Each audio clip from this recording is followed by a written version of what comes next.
আপনার মেয়ে আপনার কাছে আমার নামে নালিশ করেছে বুঝি, তাই এসেছেন? আরে না না, তেমন কিছু না।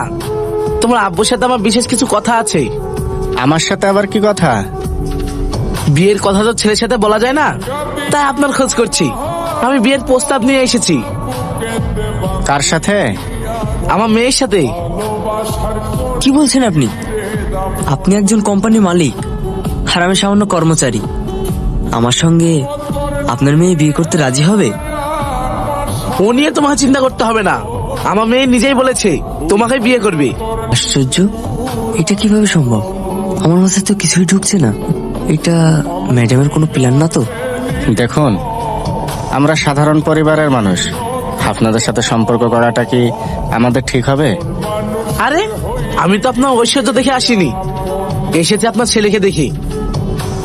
আমিও চাই সেলিম তুই নাকি বিয়ে করুক। সেলিম বাবা, তুই কি বলছিস? রাজি তো? কি করব স্যার, নিচে এসেছে আমাদের বাড়ি। কি হলো, তুই রাজি আছিস তো? তোমরা রাজি থাকলে আমিও রাজি। তাহলে বিয়ের ব্যবস্থা করুন, আজ আমি উঠি। আরে আসে কি বিয়ে মশাই, এত বড় খুশির দিনে আর ছাড়ছি না। খাওয়া দাওয়া করে তারপর যাবেন। আচ্ছা তাই হবে। আচ্ছা আপনারা গল্প করেন, আমার অফিসে দেরি হয়ে যাচ্ছে, আমি রেডি হয়ে নিই। হুম। দাঁড়াও, একদম কাছে নয়, দূরে থাকো মিস্টার সেলিম। হোয়াট? তুমি এসব কি বলছো? কেন, তুমি কি ভেবেছো আমি তোমার সঙ্গে সংসার করার জন্য বিয়ে করেছি? তাহলে কিসের জন্য বিয়ে করেছো?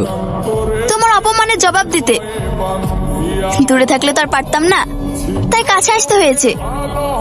ও এই ব্যাপার, তোমার জেদের জন্য এসব করছো? হ্যাঁ, আমি তোমার বিয়ে করাবো, কিন্তু দেখো আমায় তুমি দেখবে কিন্তু ছুতে পাবে না।